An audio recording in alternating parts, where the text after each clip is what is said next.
For the thousands in attendance and the millions watching around the world, we are live and amplified. So let's get ready to podcast. Fire it up.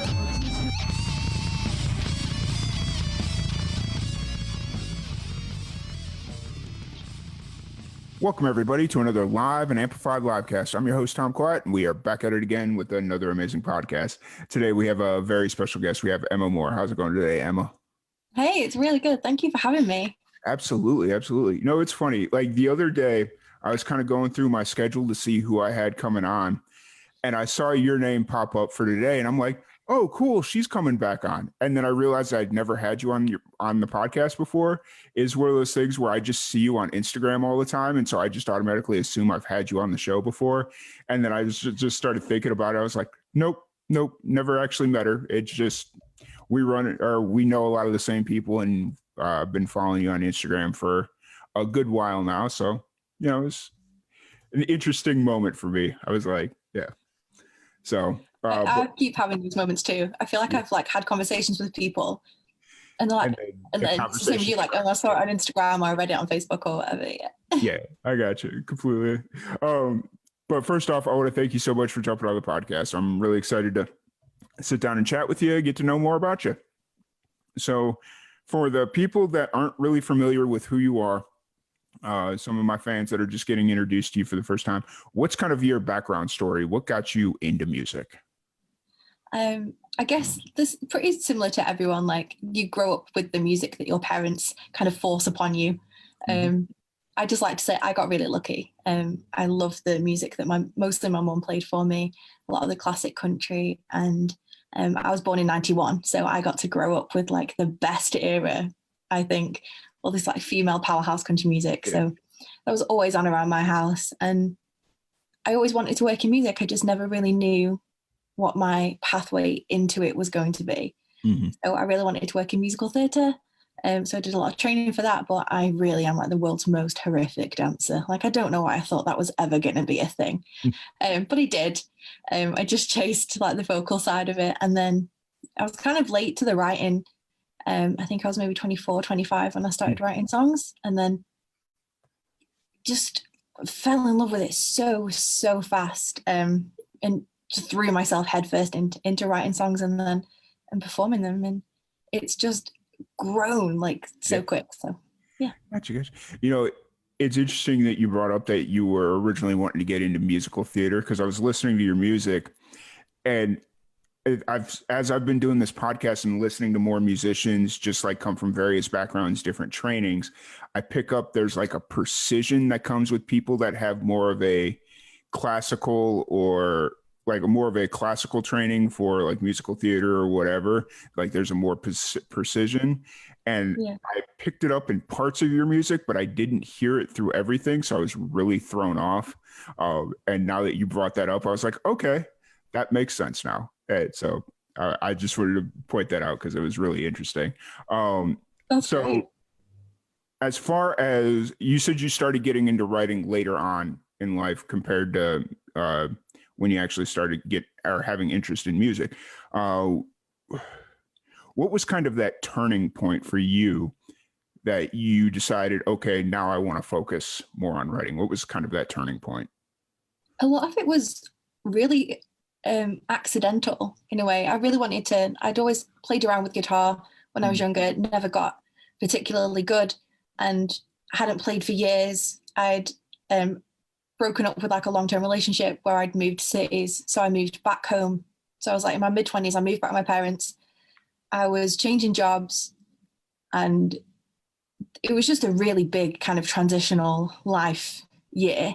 Yeah. And I was trying to play guitar just as a hobby. I was in the house all the time, and I was so bad, so bad. So I was like, do you know what? I'm just going to make my own up, because then no one will know that I'm playing them wrong, and no one will know how bad they are, because I'll be like, oh, it's meant to be like that. And it was really so laid back like that. So I wrote like that for a good few months, just playing around. And I met some people on like the country music scene in the UK, and I was just doing country covers. But I started hanging around with songwriters, and artists who were out performing their own music. And eventually I was like, oh, I've been trying to write. And they were like, you need to get up and play. And I was like, no, no, no, no, that's not going to happen. And then eventually one of my friends got me like 2 whiskeys and then was like, off you go, play me your original. And I was like, okay. So that was helpful. And then, I mean, that song was terrible, but it was a completely different feeling standing on a stage and performing something you had written to other people's songs. And I was like, oh, I can't go back now. I was like, that one song. And I was like, oh, this is it. This is what I need to be doing. Even though you said it's wasn't a good song, it still changed your perspective on everything and kind of gave you that bug to keep writing and keep performing, because there is a joy. Like, I'm not a musician by any stretch of the imagination, can't carry a tune, can't play a note, none of that stuff. But I sit here and I watch a lot of musicians, and, I see a lot of cover bands, and they're just kind of going through the motions. That's just kind of what they do. And then when somebody comes up and plays an original, it's like an entirely different experience. So it is. I'm glad that you had those 2 shots of whiskey and got the courage up to go out and play original music. Me too. Get up on stage. Oh, so about that first song, I'm assuming you don't play it anymore, or did you kind of rework it? And no, I did end up recording it, and I did actually release it 6 years ago. It's now been removed. You won't find it anywhere. It's gone. But it was, a learning curve, and there was so much. I had no plan. I had no plan to be an original artist, to be a recording artist, to try and become a touring musician, especially now. And it just grew and grew and grew. But what grew the most was the love for it. Your original instrument was the guitar, correct? Yeah. What was it about the guitar that kind of spoke to you and was like, that's the instrument I want to play? I just found this is really bad. I just found it a lot easier to play. Okay. Fair. I was playing piano as well, and it's just, piano's really hard to learn. So guitar, I just moved quicker and I could write quicker, and I'm very impatient. And if I have an idea for a song, I just want to write it there and then. So guitar just became a lot quicker. Right. Hey, that makes sense. I hear a lot of people that have arguments both ways. Like, for whatever reason, they just can't understand guitar and they find piano quicker, and then vice versa. And then some people will say the same thing about drums. And so it's just always really interesting to see how the brain kind of functions and reacts. So yeah, I would love to be able to play drums. I can't keep in time at all. Yeah. If I get excited or like really into a song, that tempo is just going up and up and up. Yep. Completely understood. Oh, so like, when you started writing, who are you drawing influences from? Who are some of the artists you were listening to that was like, okay, I really like their style or what they're saying? Who are some of your influences? The person who really made me love songwriting was Brandy Clark. And I saw a video of her on YouTube playing Hold My Hand. And it was one of them like writer type videos where she was talking about the songwriting process and then played the song. And I must have watched it 20 times just that night on repeat. I was just instantly so drawn to the story and the process and her voice. And the song is fantastic. It's still one of my favorite songs. So then I went and devoured everything that she had out at the time, found all the songs that she'd written on and had a deep dive into those. And Miranda Lambert was another one, because I was just kind of rediscovering contemporary country music. We lost CMT. We used to have that when I was a kid, and we had that on all the time in the house. And then they stopped that channel over here in the UK. So we weren't getting, and this was like pre-YouTube. Mm-hmm. So we weren't getting pre-Spotify and all of that. So there was really not a lot of access to new country music that was happening. Oh, wow. So I was still listening to like Shania Twain albums and Laurie Morgan albums and the Chicks albums from the mid-90s way into like the early 2000s. And then found that Brandy Clark video, found Miranda Lambert. I think it was the Mama's Broken Heart video. Mm-hmm. And I randomly stumbled across that on YouTube, and then was like, look at everything I've been missing out on. And then just went on such a deep dive. But still to this day, Miranda Lambert and Brandy Clark I have on all of the time, along with some others. Awesome. You brought up something kind of interesting because whenever I go on Instagram, I always see, what is it, every Tuesday or Wednesday, the Billboard or the UK billboards for country music comes out. What day of the week does that usually come out? I don't know if we have like a Billboard. There's like a UK, or it's like an iTunes. There's it like might be the iTunes. Yeah, it's like a UK iTunes chart for country. Yeah. And you brought up how you guys didn't have CMT and you're kind of missing out on a lot of the contemporary country music there for a while, which kind of explains the iTunes charts a little bit, because you'll see a mass influx of indie music. So there's a lot of support for the indie country music. But then once you kind of get into the list a little bit more, it's a lot of the older, it's like, at one point I saw like Patsy Cline was like number 4 or something. I was just like, oh, this is really interesting. So that actually quite explains a lot. Yeah, I think it pulls it back, because the only kind of new country albums that we seem to get kind of being promoted in the UK are these like compilation country albums, but there is nothing on there from the past 20 or 30 years usually. They're still advertising the same old songs. I mean, they're great songs, but we've got, the country music genre as a whole has got so much more to offer. Yeah. So you're still getting these compilations, Johnny Cash, Dolly Parton, Tammy Wynette, Garth Brooks will be on there, George Strait, hopefully. It's all achy breaky heart, and like not a real representation of what is really happening. Yeah, I got you. Completely understood.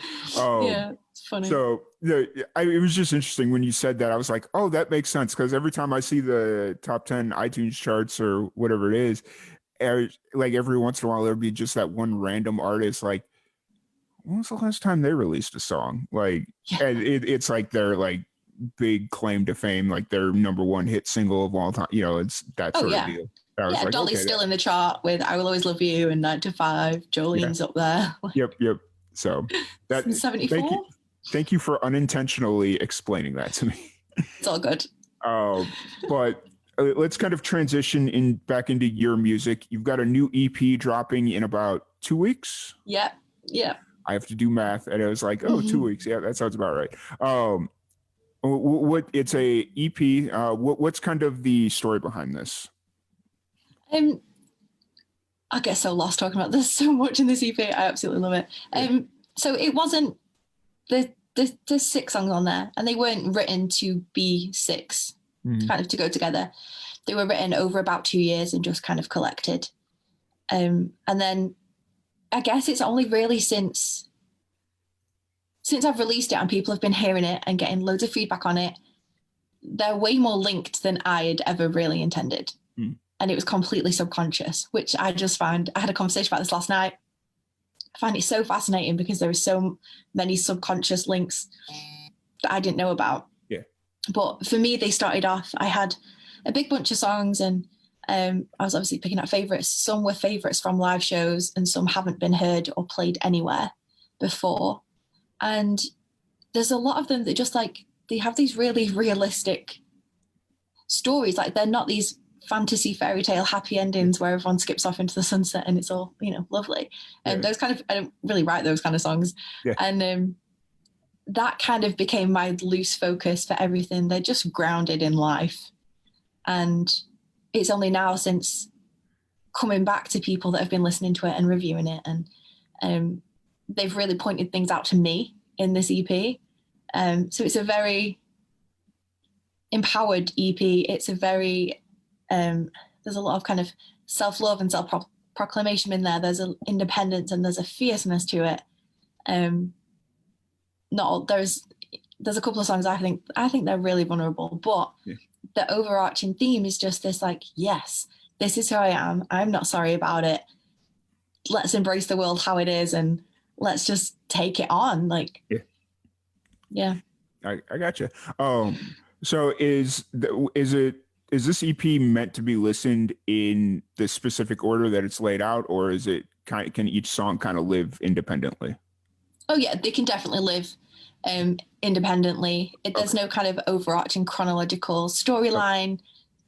Gotcha. Because, you know, I see a lot of musicians nowadays that they're kind of reverting back to the days of vinyl where you kind of had to listen to the entire album in completion just because there's an overarching theme or whatever that was going on. And so I was kind of curious if that's kind of what you were going for, or if it's more of just songs that could kind of live independently, but they all kind of work together. Yeah, that's where it sits. I really like them as a collection.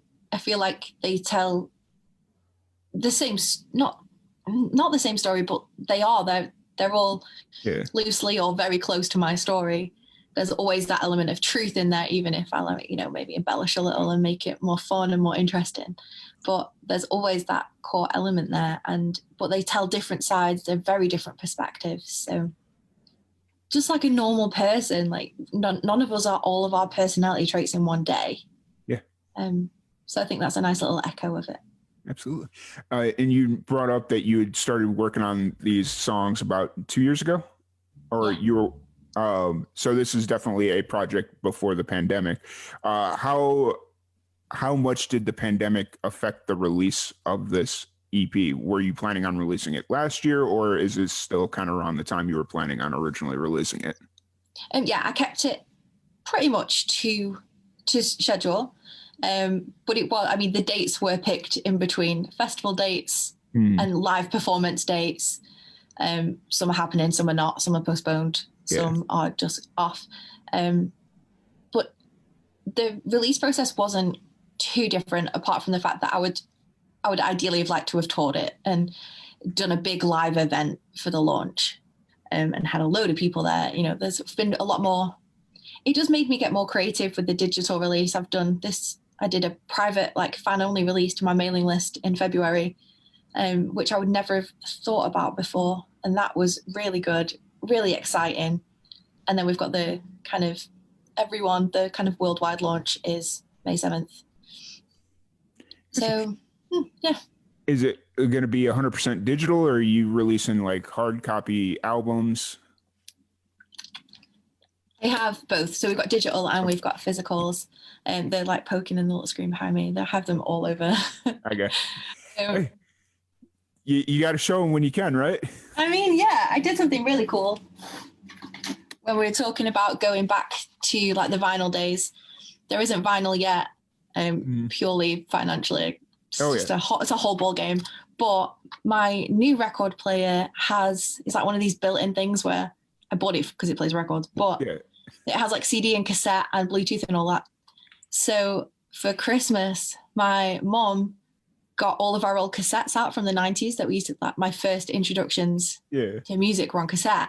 So I put the table on cassette just to have something like a little throwback. And it's been so fun. Nice. Like, I'm not anticipating selling them all or that they'll be the most exciting thing on the store, but here's the crazy thing about cassettes, and I've contemplated doing something with cassettes myself, just because I remember back in the late 90s, early 2000s, just doing like the old school mixtapes with cassettes and just like spending hours a day, like, oh, I like this song, record.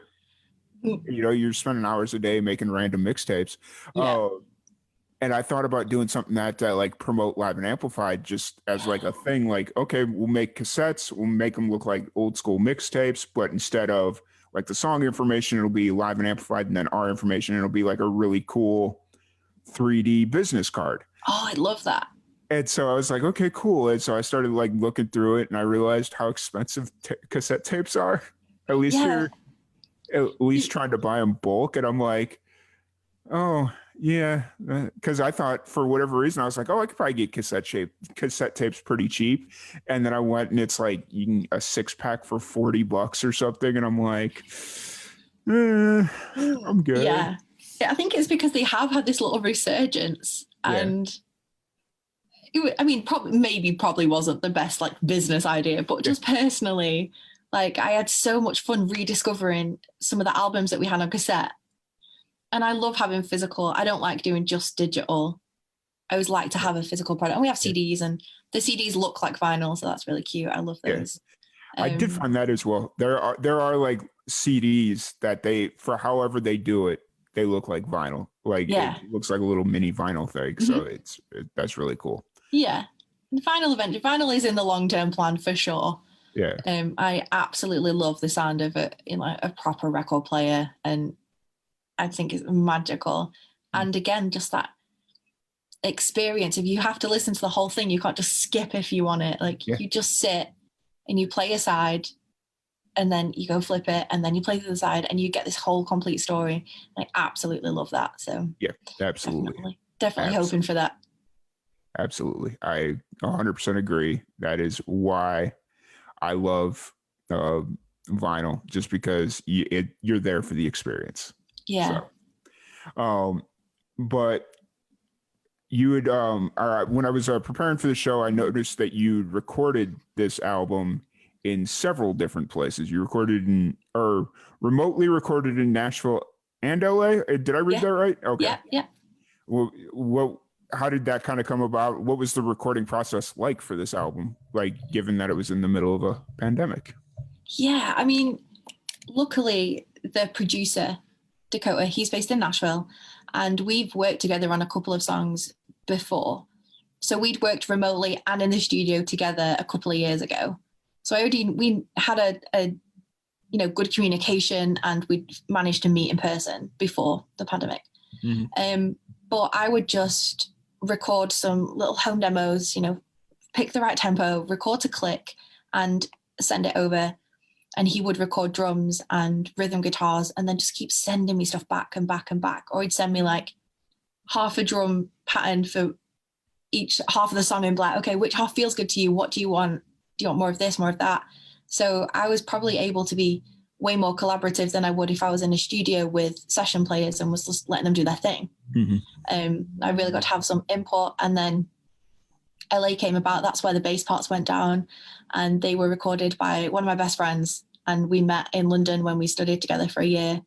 And she's just such a good musician, like so good at what she does. And I'd initially wanted to record with her, but obviously not happening. And so I was like, is there any chance that you want to do these remotely from LA, and you and Dakota can just chat to each other about the recording and you send files back and forth? And she's like, hell yeah, so down for that. And then we had some session players from a different city in Tennessee, that people had moved out of Nashville. And then I put the vocals down at a studio a few hours from me in the UK. Nice. So it was a real communal effort done really remotely, essentially. Very, very remotely, an extortionate amount of emails. But it worked, and it gave me the time to think about things. He'd send me something and be like, I have to go work on a project for 2 days, so sit on this and think about it, and play it on a few different stereos, play it in the car, and then see. And he started working with a new mixing and mastering engineer who was just like mind-blowingly good.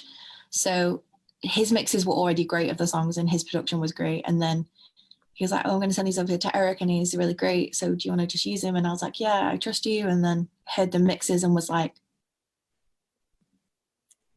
just completely blown away. But all of these emails would come in at like between 12 and 2 a.m. just because of like time differences and work patterns. And so I would be like trying to fall asleep and like just calm myself down for the night, and then I'd get an email from Dakota at like 1 a.m. go, got a mad new mix of the song, and I'd be like, boom, straight in there. We're back. I have to listen to it now. There's no way I can sleep without listening to it. But that was so fun. It's just been a full-on year. I have the exact same issue, because we have we do a radio show, and we're syndicated through an internet station that's based out of London. Wow. And so they'll call me at like 10 a.m. your time, which is 4 a.m. my time, and it's just like, guys, I appreciate it, but could I sleep? Please.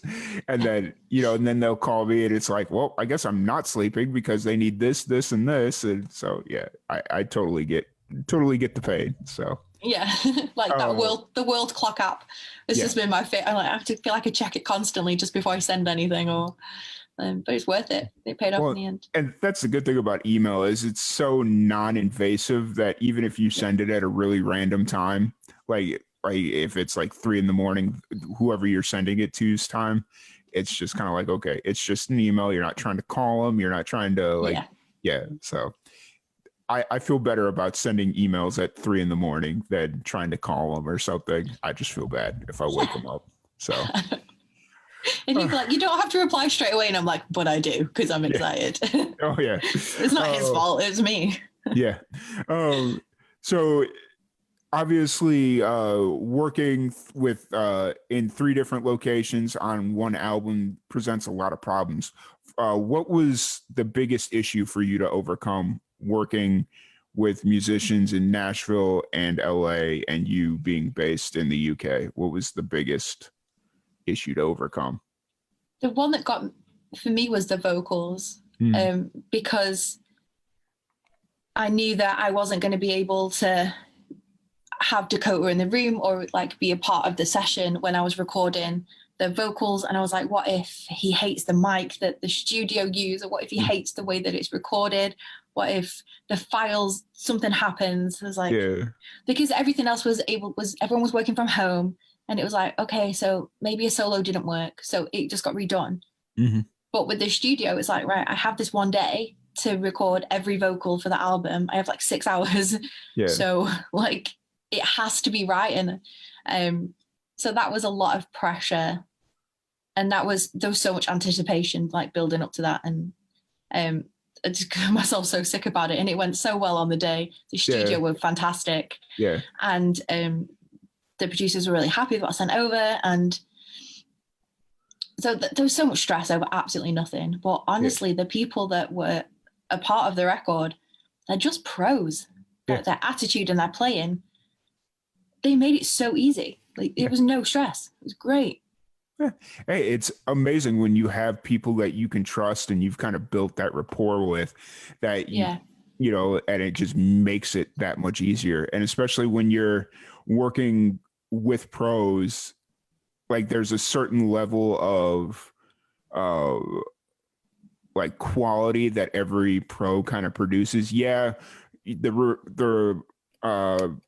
the studio you worked with may use one mic and do things one way, and the studio in LA may do things the other way, but there's a certain level of quality control that every pro just kind of knows, okay, we know that that truck that just went screaming by, we can't have that, you know, stuff like that. So yeah, as long as you kind of hit that bar, I'm sure everything else was good. So yeah. So the EP drops May 7th. Are you following it up with any like music videos? Because I was looking through your YouTube channel. You got some really cool music videos that I'm assuming were done pre-pandemic. Yeah, the content on YouTube is pretty old. Yeah. I do. So I have some like money put aside to do a music video, but I don't want to do a socially distanced one. I just for, I like, obviously when you're writing songs or you hear them produced, most people can immediately see the video they want, like playing through their heads as they hear it. And that happened with me for a few of the songs, but I was just very unwilling to compromise on most of those ideas. Yeah. So I was like, I'd much rather wait. And I think what we're going to do closer before we can do a real music video is go and do some live studio band recordings so that like my band here can be a part of it, and we'll be able to put those out and people get like a slightly different version. And then we'll look at doing like an official video maybe towards the end of the year, I think. Gotcha. You know, I really enjoy seeing like the live band performance because it gives you more of an accurate, like what the song's going to feel like when you go to a show and you see what the song, you know, it gives you a more accurate representation. Because, you know, sometimes you get into the studio and you're doing things that you can't necessarily recreate live, or you have to recreate it differently. Yeah. Just for the sake of the show and whatnot. So it's always really cool to see especially when it's like legitimately done live. Like, okay, your mic, got one take, go. Yeah, You know, that's what I want to do. Just because, like you said, one, it's a real representation of what you can do, and two, that also works in our favor. You know, hopefully, you know, something great that we can send to festivals and to promoters. It's like no secrets. Like, this is what we do. Because so many people sound great on a record and can't back it up when they're on a live stage. So you can understand why people want to hear it live. So it's going to be really exciting for us to. I think I'm better live than in a studio. I'm definitely more comfortable. So well, I can't speak to that because I've not seen you play live, but the couple of live videos that I've seen, you are really good live. thank you. Thanks. But I don't like to base every live performance you've ever done off of a live video. Like if that makes any kind of sense. But no, that's totally fair. Yeah, absolutely. It's very different, and it took me quite a while to get used to playing to a screen instead of people. I don't think I'm that good at it now, to be perfectly honest. Like I'm pulling for that real crowd connection. That's that we do our best. You know, a lot of people have done really well on like online performances, but I got you. So, do you have any plans or aspirations of making the EP into a full-length album, or what's kind of the plan moving forward? Do you see just kind of staying in the EP ballpark, or do you eventually see yourself releasing a full-length album? I'd love to do another album. My first project was an album, but that was a little rushed. I was a little green to be doing an album. Didn't think that at the time, obviously. Yeah, I would love to do an album, but with this, it was these songs just seemed to fit together so well, and it felt like a complete project. And as we came to, I had the songs ready, and I was like, do I want to write more of this? Do I want to make this an album? But that was already a good few months into the pandemic, and honestly, it was just not a creative time. It was not. I mean, there's one of these songs was written during the last track on that on the EP is called Match Made in Hell, and it's so fun, and I can't believe I wrote that in such a blah time of everyone's life. But I just there wasn't enough real life going on for me to write something that would be as authentic and as true as these songs. So I'm glad that we kind of left it. I don't think I'll extend it. I think I'm just kind of leave it the way it is. Yeah, and then start the next project. So it'll be all new again. I think so. Don't hold me to this because I'll change my mind 20 times. I completely understand. Like your plans and your thoughts and all that will change. Yeah. 6 weeks from now, let alone 6 months from now. You know, that's just kind of the nature of being creative. Yeah. Anything can happen. True. It's so good to have a plan, but I think it's really important to be able to be flexible with it and go, well, I was planning on this, but we had this awesome idea or this opportunity came up. We couldn't say no to you. Like, you've got to have that bit of flexibility. Yeah, absolutely. You know, and like, you don't know what your creative output's going to be kind of moving forward. Like, unless you've already got the next run written, like, you just don't know. Like, you might hit a severe writer's block and be like, oh, I'm supposed to be working on the next album, but I really want to take up painting, you know? Yeah. Something like that. It very, very well possible especially with everything kind of going on in the world. So obviously the album releases, or the EP, my bad. The EP releases May 7th. Where are you kind of at creatively right now? Are you back writing, or are you just kind of trying to get the EP out and then you'll kind of figure it out from there? Yeah, I've not been writing an awful lot. There is what always happens is when I've finished a project or I'm very nearly finished, I'll get an idea for something I wish could go on it. So the first, I think, 50 copies of the Table CD had a bonus track on it, which I recorded at home, which was a beautiful track that just would have fitted on this album so well. And the record was nearly done. So it's nice that was like an extra, and hopefully that will be something that propels me to maybe that might end up being the centerpiece of the next album or a part of it. But I tend to be quite scatty-brained. Like I can very shiny object syndrome. Like I can very easily distracted. So what I try and do is like segment. So like now is on promotion. The writing and the recording is done. Get it out, and then have some writing time. Yeah. And then, so I try not to let any of the tech or the promotion or that marketing, any of that get into the creative space. Gotcha. And so you try and keep everything kind of separate, and just so that one thing doesn't impede the other. When you do finally get into that writing space, what is that process kind of like for you? Are you very structured with your writing? Like, okay, I have from 10 a.m. to 2 p.m. to be creative, and that's it? Or are you, oh, well, I've got to get this, and this done, and then whatever else happens, happen? Like, are you more free flowing, or are you more structured with your creative output? Free flow. Yeah, free flow all the way. I wish I could be structured. That helps so much when you're co-writing. Like, if you can turn up and have your brain on at 10 a.m. and be so ready, like, I'm not that person. I get my best song ideas at very inconvenient moments and times, usually when the rest of my house is asleep, so I can't just pick up a guitar. Or on a long stretch of motorway, there's no service stations in sight, nowhere I can pull up, in the shower. Anywhere I basically can't get to a guitar or a notepad is when I get my favorite ideas. That's when you just break out your phone and you just break out the voice record memo deal. Yeah, all the time. And then I'll try. So that last song I wrote, that bonus track, 10 Years a Stranger, had half of that song written at about between 2 and half 2 in the morning. And it just poured out, and it only changed slightly and had the melody and everything and the lyric. And then I was like, I can't just pick up a guitar. Like, I'll just wake everyone up. And like, my parents get up early for work. So I'm the night owl, and they're like tucked away asleep. So I was like, what do I do? So then I had to really try and will myself to force myself to go back to sleep and not be excited about this idea, get some sleep so that I could wake up and work on it the next day.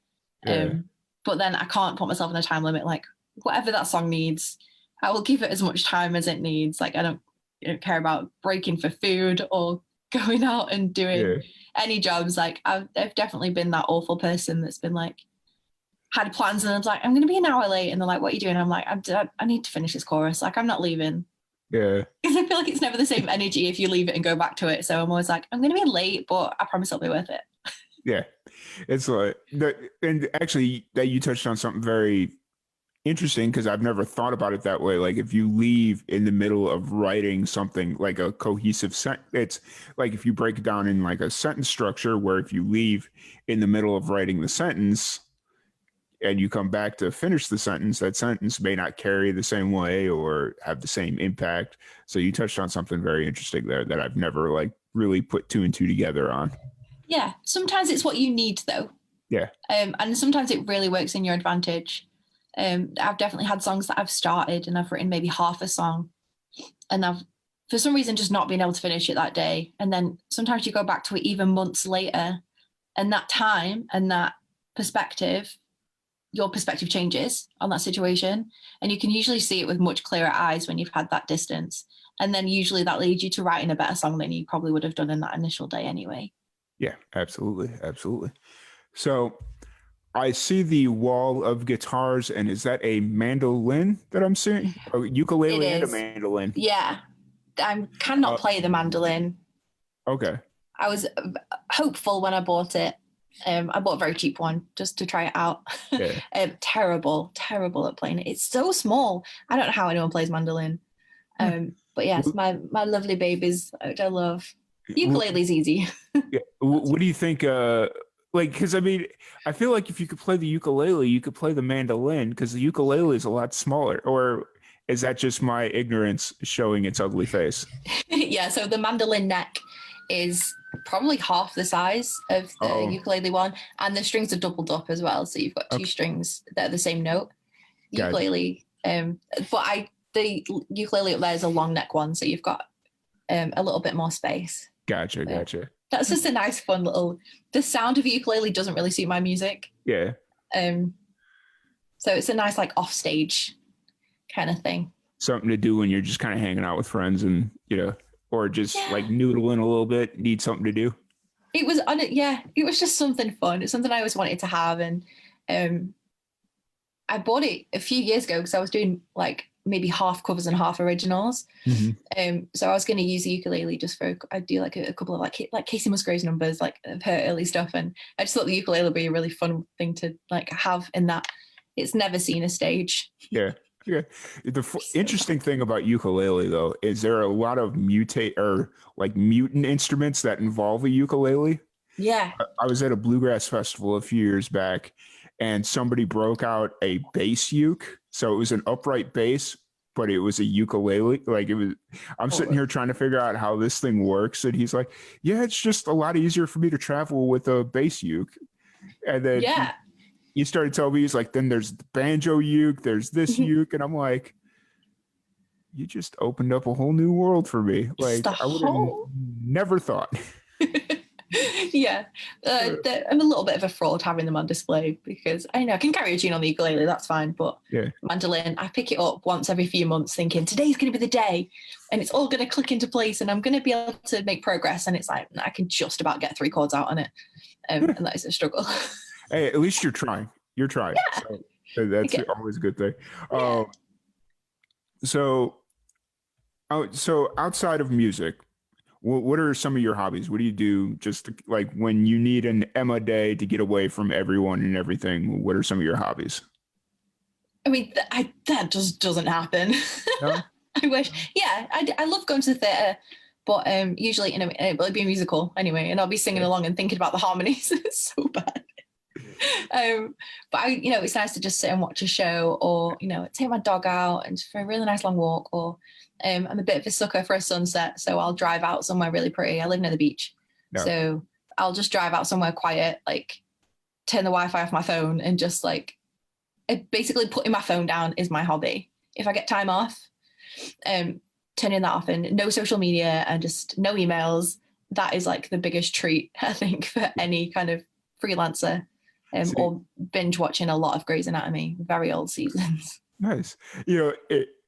Every time I try and set my phone down, like whenever I'm with my parents, I try and make a very concerted effort to be like, okay, leaving my phone at home, because I notice that like when I'm on my phone, my dad jumps on his phone and then my mom jumps on her phone, and it's just like contagious.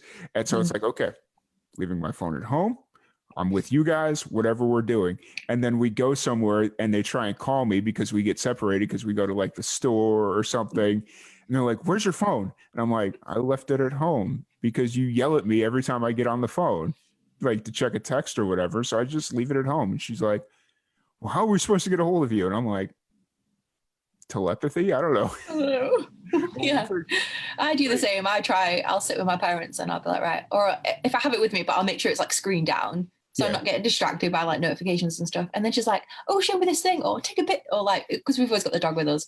So like, well, I just love taking pictures of him. So I put it down for that. And then I'm like, I'm using it as a camera anyway. And I got into that habit of putting my phone face down, except now I do it during work and I miss important phone calls because I'm on Skype or Zoom all day, so I have to keep my phone on silent or it's gonna just go ding ding, all ding day. And so I do that, and like my native reaction now is just to put it face down, and I'll forget about it for a half hour, and I'll go look, and I'm like, oh, my boss tried to call me twice. Whoops. Well, if it was that important, he'd rang 3 times. Yeah. Right. So when you're free, you just kind of like being with yourself or out at the beach or Grey's Anatomy. Yeah, that's pretty much it. Go sit in a coffee shop and without a laptop in front of me, like that's a treat. But it's just, you don't do this if you don't love it and want to do it every day. Like I work on it every single day. Yeah. Love it. I won't choose to do it on my days off. I schedule in more days off than I actually take. Right. Yeah. Fair. So you mentioned that you're a freelancer. What kind of freelance work do you do? Kind of just the music thing in general. Anyone with that kind of mentality. But I'm always looking around for like quick little odd jobs that I can do. Whether it's like helping people with like websites or like designing little things. And so it's definitely on the creative side of things. So maybe it's creating a jingle for somebody, whatever. So that's Yeah. kind of the world you live in. Nice. Yeah. I just started I did freelance work for a little bit, like early on in my career. I do a commercial production for a TV station out here. And so early on in my career, I would do a freelance work just to kind of like make a little bit of extra money because I wasn't making a whole lot of money, all that stuff. And now like in the last couple of weeks, I've started looking and I'm like, oh, people are actually hiring me now because I've got this track record and I actually know what I'm doing now. And so it's just like, I'm looking at all these possibilities and it's like, I don't know, but my job stability is so convenient. So, it's one of those things. I'm always looking for a side hustle. I'm always trying.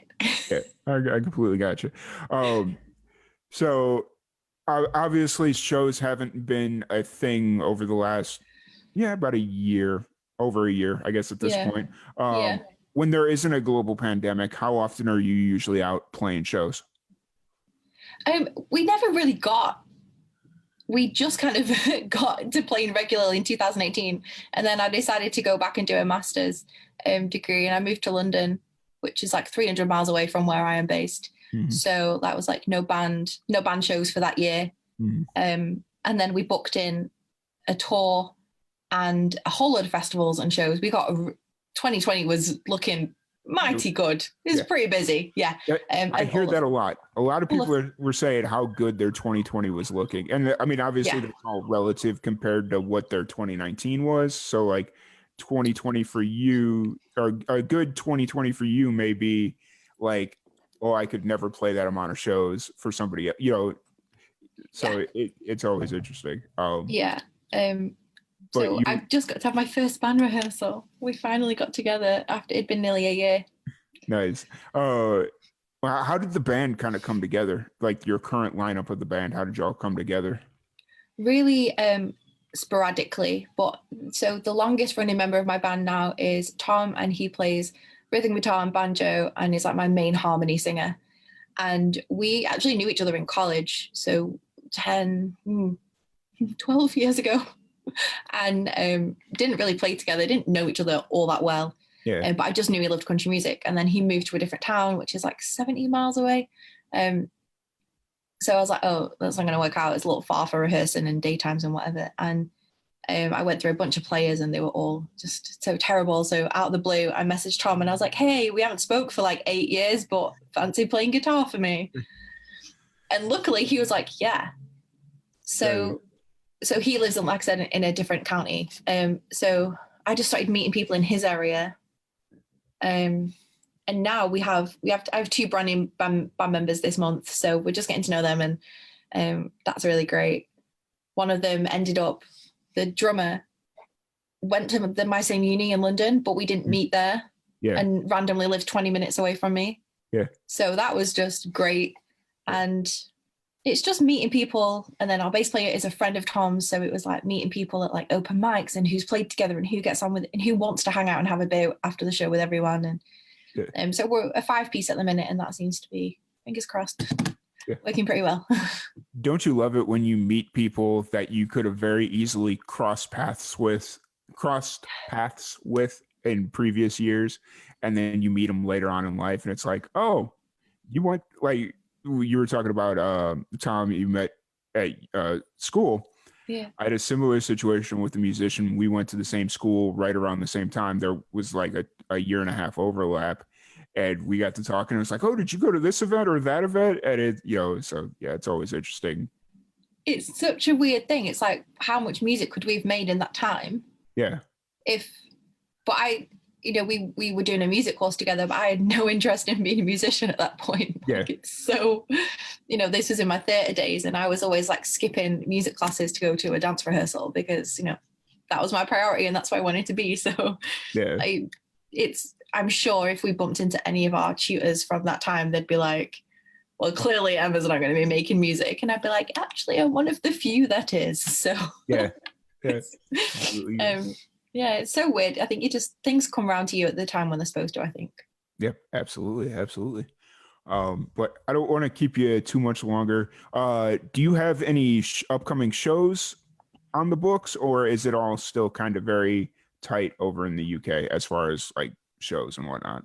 It's very locked down here still in terms of live shows, but I do have a festival on the 31st of July. So that's going to be our first like full band show. And it's one I've been waiting to get on for years. Finally got on in 2020.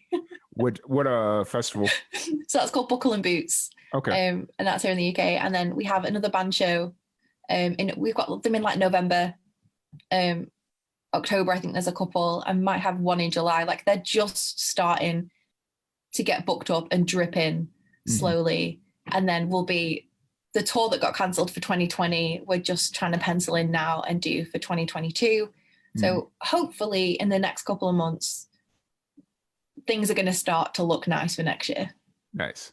Yeah. You know, and hopefully things don't tighten back up and don't close back down. hopefully things open, because my big thing is it's like all the music, or a lot of the musicians we talked to say 2020 was looking really good for them. 2020 was looking good for us because we had plans of coming over to the UK to do a bunch of different things. Just because it was the cheapest opportunity. Like we have we want to go to the UK and we want to go to Australia. Those are like our two big first international trips that we want to make. Yeah. And I was talking to my producer, my audio engineer. Yeah, that's what he is, Jeff. Sorry. Audio engineer, because he doesn't like producing, so it's very fun. It's very interesting. But so we were talking about it, and I was like, we can get down to Miami and we can fly from Miami to, I think it was Heathrow, and it was only like not that expensive. Yeah. And he was like, okay, well, like if we plan it out like a good 6 months ahead of time, we can go over there for a week. We can do like our acoustic stuff, like our live acoustic stuff. We can do all this cool stuff. And then of course the pandemic hit, and it's just like, okay, here we are. So, and then luckily with the pandemic, it allowed us to do the podcast more regularly, and like now we're in a better position to have more success when we do come over to the UK. So we're really excited about that when we can do that safely. And the best thing is about coming from the States to the UK is like you can just see the whole of the country and like the time it would take you to get to the other side of Texas if you were in one side. Like we're pretty damn small. So you get to do, a week, you can do a lot here in a week. Yeah, that was the interesting thing. Like the first time I moved to Texas, or drove through Texas. So before I lived here, I lived out in New Mexico. I lived there for 4 years, and so I would drive from New Mexico to my parents' place, and they live in South Florida. And so I would leave at like 5 a.m. and then it would be like 10 p.m. and I would just be getting through Texas.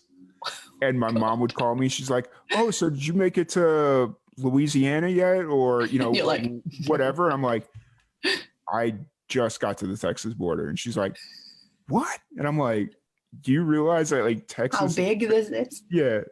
So it's always really big and a huge learning curve. So. Oh yeah. Well, that's like top of my list for the next Nashville trip. I'm really hoping to take a chunk out and do like a little road trip out through. I want to go like Nashville to Dallas, I think. Nashville to Dallas is a good run. And it's really because you'll go right through Memphis, and then you definitely go through Mississippi. I think Mississippi. There's a few routes that you could, Arkansas, yeah. I'm sitting here, I'm like, wait, geography, come on, you know this. You go right through Arkansas, and then you come into Dallas. It's really awesome. Yeah. The home of Johnny Cash and Ashley McBryde. Like I was definitely stopping in Arkansas, two of the best. So we want to take it slow and kind of just stop in really random places and really like small towns and big cities and explore a little bit. So I'm sure that could take a week. Yeah. I will say though, that if you're into doing random small side trips and you are a believer in a certain extraterrestrial entity, Roswell, New Mexico is a place to go. I've heard. Yeah. I think I would love it. Like, I'm not like a conspiracy theorist or anything. But I think like just there's so many cool places that you would never think of to go. But then you'd get there and be like, this is awesome. Yeah. And you like, well, because when I was living out in New Mexico, that's where I lived. I lived in Yeah. Roswell for 4 years. Oh, wow. Uh, Okay. yeah. And so when I first got out there, it was just kind of like, oh, what kind of weird people live here? And so I moved in and all that stuff. And it's like, oh, no, it's a really cool place. Like it's grown. Like when I moved there in 2013 to now over the last 8 years, like just the changeover is Wow. crazy. Like the growth and all that stuff. So it's really cool. I think you'd enjoy it. Just like especially if you like small town America or like want to experience small town America.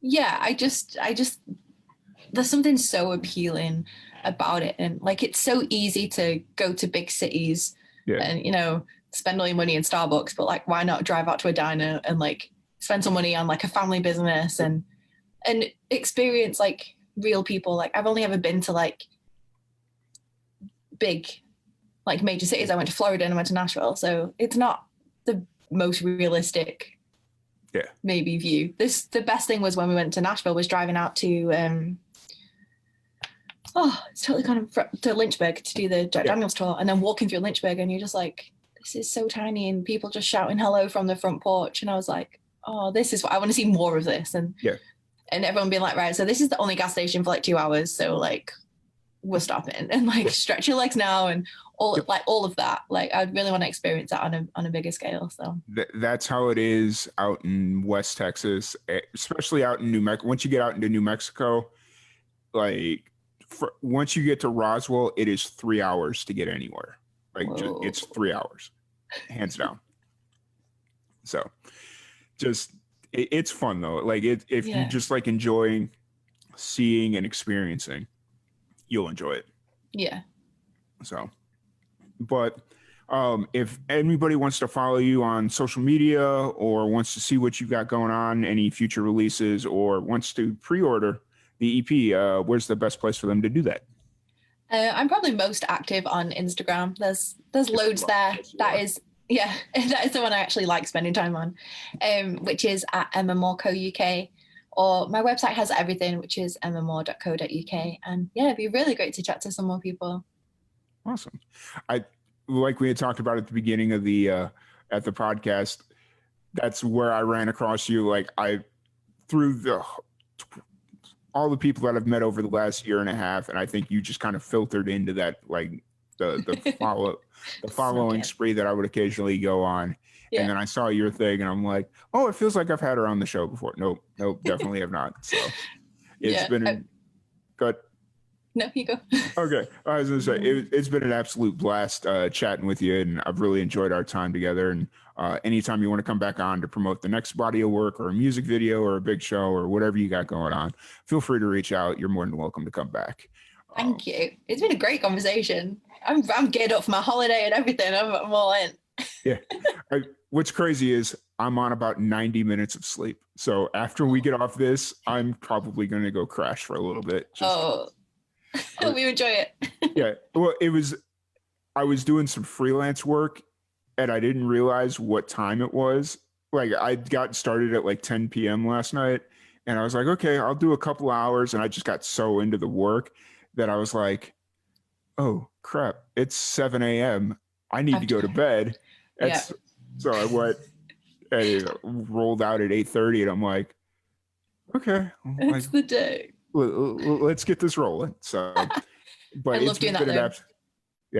That's why I do all my best work, because no one bugs you. The phone doesn't go. Yeah, it's amazing. I love working through the night, but it sucks when you have to get up in the morning and then have a normal day. Yeah, absolutely, cool. Absolutely. But it's been an absolute blast chatting with you. Thank you, everybody, for tuning in, and we will catch you guys later. Bye.